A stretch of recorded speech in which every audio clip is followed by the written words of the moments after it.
Now, of course, today we are dealing with the issue of teenage pregnancy. Yes, that's been the issue today.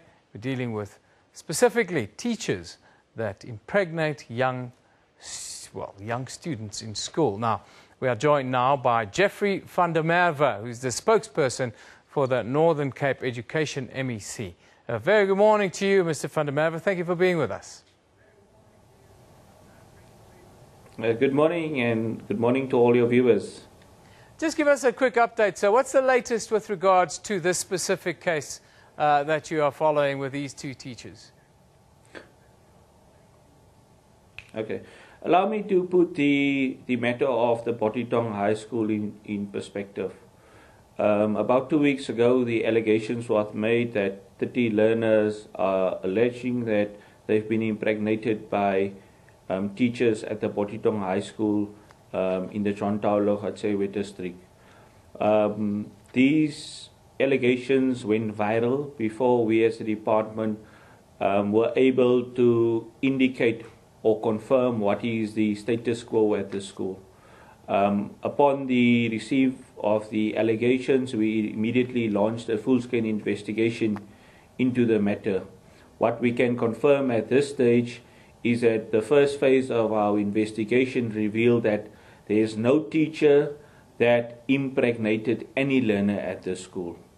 The other matters that our first part of the investigation revealed is that, however, 3 teachers are implicating on charges relating to sexual harassment. We can also confirm that the number of learners, the 30 that was made mention of during the allegations, we have pointed out to the media on various platforms that according to our record, there's 16 learners that fell pregnant at the school over the past 3 school academic years. In 2015, there were 2, in 2016, there were 4, and in 2017, there are 10. Currently, at this stage, there are 6 learners that are pregnant at the school.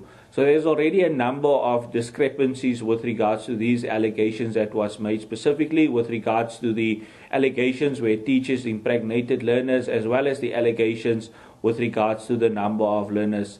As the department, we are of the view that the credibility of the sources that was used by the media, there was no thorough investigation done in this regard.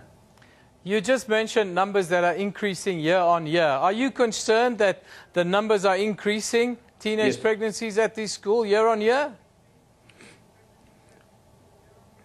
Look, teenage pregnancy is not a new phenomenon, but especially us in the Northern Cape and as the Department of Education, we are really concerned, especially in the Tshweu district where these allegations were made. The Tshweu district has the 5th highest teenage pregnancy rate in the country, and of course that is of great concern to us as a department, and therefore we have launched the Emancipation of the Girl Child program earlier this year, that is in March, where we specifically provide counseling and guidance to learners as well as to the boy as well as the girl child. Unfortunately, these allegations were made about 6 months since we have launched this program. So if you look at the duration, it's a bit too early to expect any results at this stage.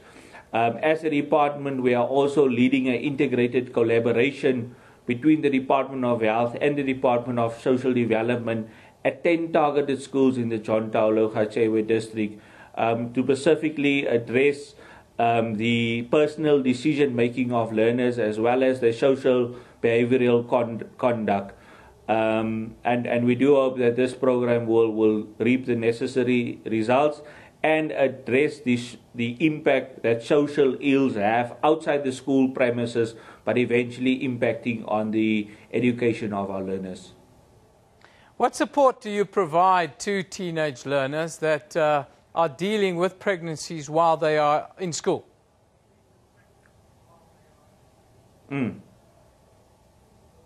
Yes? Yes, you may answer. I say what support? Okay, are you referring to what support? Correct. it's one-on-one counseling sessions with these learners. We have appointed a service provider, especially in the John Tshweu district, that deals with learners on a one-on-one engagement. These services or these counseling sessions are provided during school hours as well as after hours.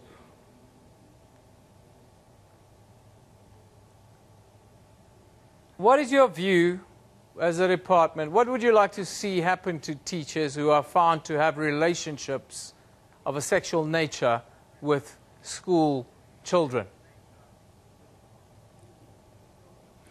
Look, we have a track record that speaks for itself. Over the past tell me couple of years, about this track record, number please. of similar incidents. You say I'm with the department now for the past 2 years, and in these 2 years we had 2 to 3 incidents that relates to something similar at schools across the province. As a department, we have showed zero tolerance toward this type of inappropriate behavior by teachers. And I think as parents, we send our children to school knowing that they will be safe, and we view schools as a second home to our learners. As a department, we have dealt decisively with these type of scenarios or merit cases that we have dealt with. We have dismissed teachers, expelled them totally out of the education system, and we debar them. So it means that they are not allowed to work in the education sector or with children anymore. Well, I wish you well in your endeavors, Mr. van der Merwe. That's Mr. Jeffrey van der Merwe. He's the spokesperson for the Northern Cape Education MEC there, and he's saying that they have a track record that speaks for itself. You be the judge. Well, of course, we're running a poll, and we're asking you, what do you think should happen to teachers who impregnate school pupils? Should they be imprisoned? Should they be banned from teaching? Or, third option, should they be both? Now we have 322 votes in, and the majority of people are saying both. Put them in prison and ban them from teaching for life. Those are the numbers. You're watching the Newsroom show. We're going to be back with you after a short commercial break.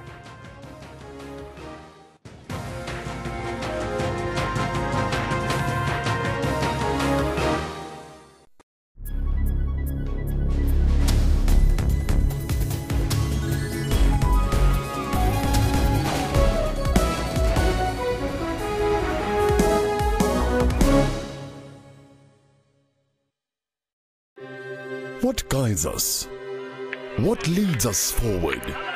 Is it leaders on a soapbox, spouting rhetoric for the crowd? Is it the actions of our people?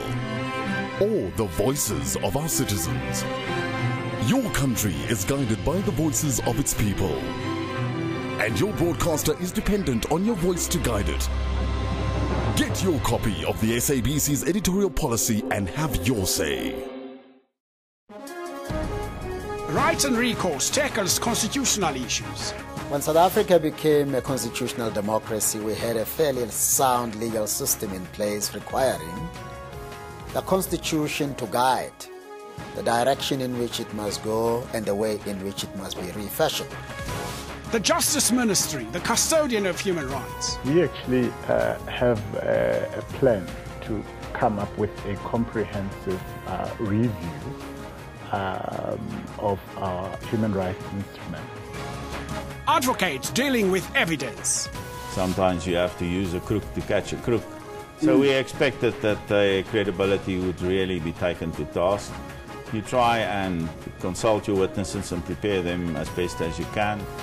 Hashtag Rights with Dumila Mates on legal issues every Sunday at 2 o'clock Central African Time.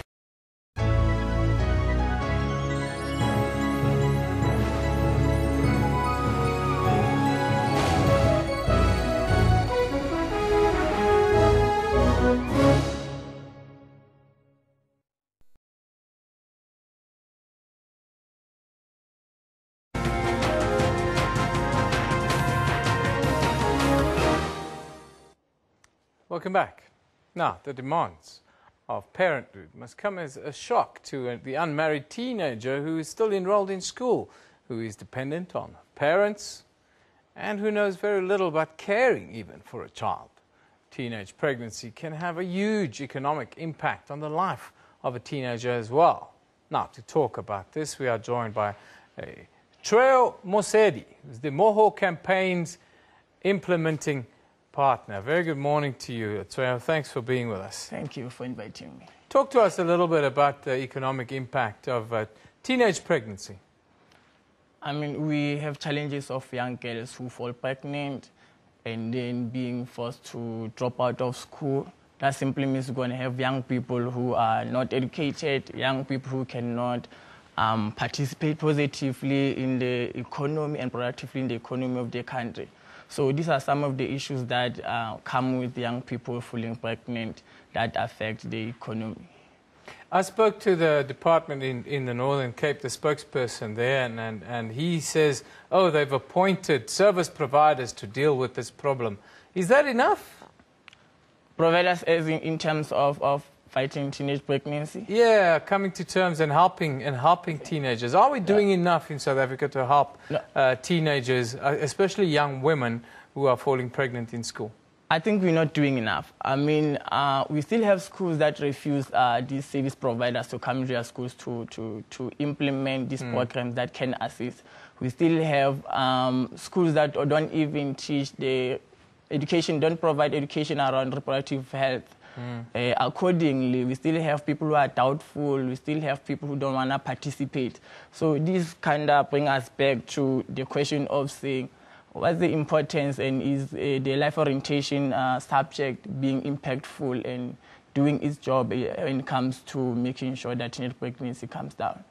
So I think the people who are providing the services are not doing. I mean, the other thing is the how part, how we do it, how we educate.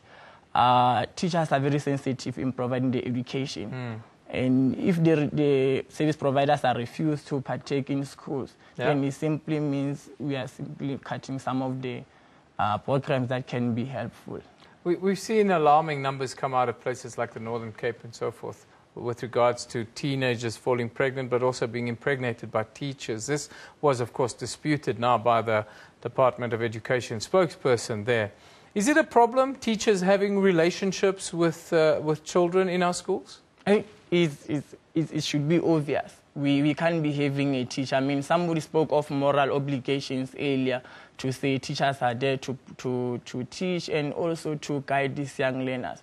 But then if you're going to have someone who's supposed to provide all of those services and then they are the very same people who are impregnating them, then we've got a challenge. Because like we're saying, the community and especially the parents are putting their trust into the teachers and the department, everyone involved, to say they should be providing education and empowering these young people. But they are the very ones who are impregnating them. I mean, we should be fighting against young people who are impregnating each other, educating them and empowering them. But in this case, we are fighting against old people who are supposed to be helpful and assisting. So this is bringing us back, especially the people who are very interested in making sure that we've got young people who are educated and empowered. So we are fighting, there are two teams, and especially because they're always there, so they're able to see the behavior of these kids and how they can take advantage of them. Is the blesser phenomenon, is it becoming a problem in our schools as well? We see it's a problem in universities, but it seems a lot of this has links to the blesser phenomenon. Is it becoming problematic in the schools, you think? I think it is. I mean, if we have teachers who are in relationship with young learners, it simply means now learners, they see boyfriends in teachers. And this is because the teachers are well off. The teachers can afford to buy lunch. Teachers can provide extra services to the learners. So that's actually what we're talking about. Although sometimes when we talk of blessers, we talk of levels and so on. So it simply means teachers are providing those blessings, if we should call them blessings, at their own level.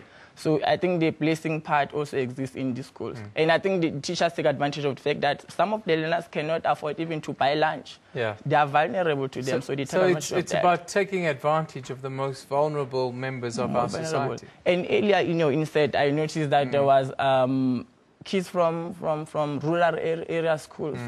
And that's where their poverty is. That's where most of these young girls, they still want to be driving in those nice cars. These young girls still want to be bought nice clothes and so on, nice phones. So these teachers can see that the situations in such communities are very adverse. So it's easy for them to take on. Tell us, how does it affect a child's life when they fall pregnant in their teens? What does the picture look like, their life picture? It's a very bad picture. I think psychologically, socially, and economically, as we were saying earlier, to say their self-esteem drops. I mean, the public stigma of the community is going to judge. There's still judgmental stigma around our community. Say you fell pregnant, you are a failure. It simply means you fell pregnant. You were in a relationship with older people. You love older people. You love money. You love all these things. So there's still that phenomenon of judgment, or judging, in fact, of judgment to say, if you fell pregnant, simply means you were mischievous, you were not behaving well, you are not well taught or well groomed. Whereas you are forgetting some of the issues we mentioned to say there's lots of pressure from the community, from their friends, peer pressure, and even the teachers themselves. Taking advantage of the vulnerable children in our society. Tshweu, I thank you for joining us today. Thank you very much. It certainly is a concern. Those of you that watched the earlier interview with the department, tweet me, what do you think about the response that we got from the Northern Cape Department?